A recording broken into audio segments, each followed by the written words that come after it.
नमस्कार। समय संवाद में आपका स्वागत है। मैं हूं सर्वेश कुमार सिंह।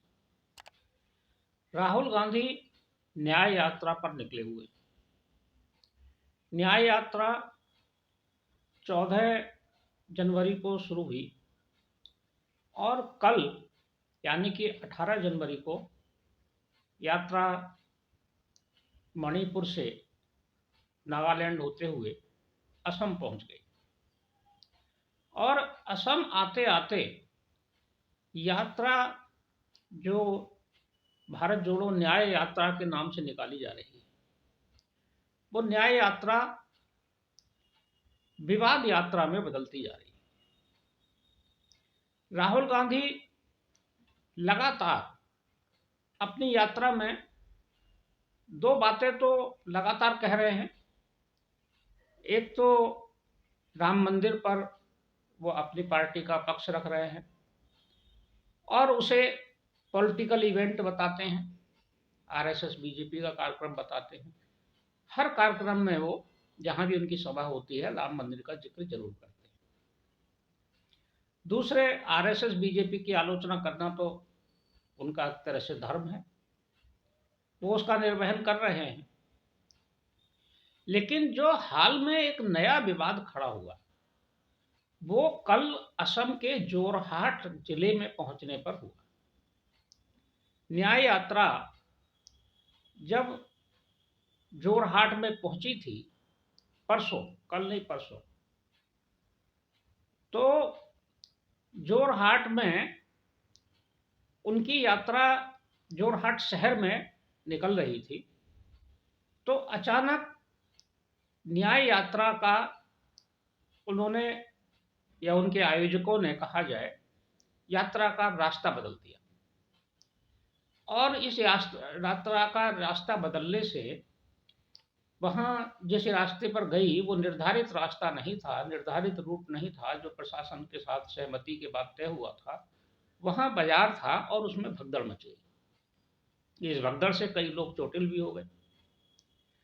इसी मामले को लेकर जोरहाट के प्रशासन ने राहुल गांधी की न्याय यात्रा के खिलाफ एफआईआर दर्ज कर ली और एफआईआर में जो यात्रा के मुख्य आयोजक हैं केबी बावजू, उनके खिलाफ एफआईआर दर्ज की गई। एक तरह से एक बड़ा विवाद यात्रा को लेकर हो गया। अब यात्रा के आयोजक और कांग्रेस के नेता सफाई दे रहे हैं कि थोड़ा सा रास्ता बदला गया था, लेकिन रास्ता थोड़ा बदला गया या ज्यादा बदला गया, लेकिन अव्यवस्था तो हुई।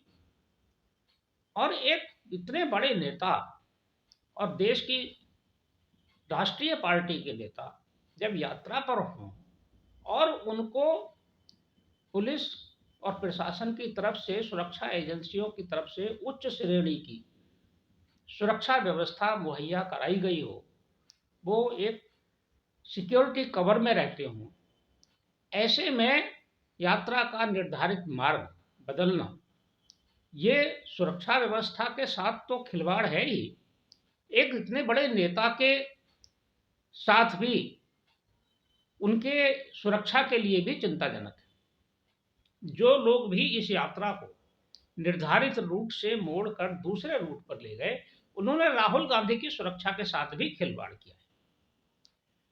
ऐसा नहीं है कि ये यात्रा का रूट बदल के उन्होंने प्रशासन के साथ समस्या खड़ी की है, प्रशासन को परेशानी में डाला। उन्होंने अपने नेता को भी परेशानी में डाला, क्योंकि जिस यात्रा का रूट निर्धारित नहीं था वहां सुरक्षा प्रबंध भी नहीं थे। और ऐसे में राहुल गांधी और ये परिवार जो उच्च सुरक्षा की श्रेणी में आता है, सुरक्षा कारणों से उनको बड़ी प्रोटेक्शन मिला हुआ है, ऐसे में यात्रा का मार्ग बदल दिया तो यात्रा एक नए विवाद में गिर गई। और उसके बाद राहुल गांधी शिवसागर जिले में पहुंचे।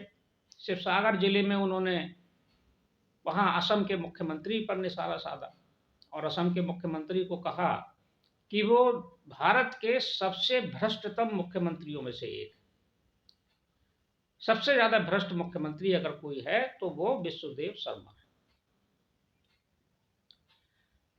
ये बात उन्होंने असम में ही कही। हालांकि विश्वदेव शर्मा कांग्रेस के ही पुराने नेता हैं, कांग्रेस से ही भारतीय जनता पार्टी में आए। यहाँ उन्होंने आरएसएस बीजेपी को भी भ्रष्ट बताया। उन्होंने कहा कि ये दोनों भ्रष्ट हैं और पैसा कमाना इनका काम है।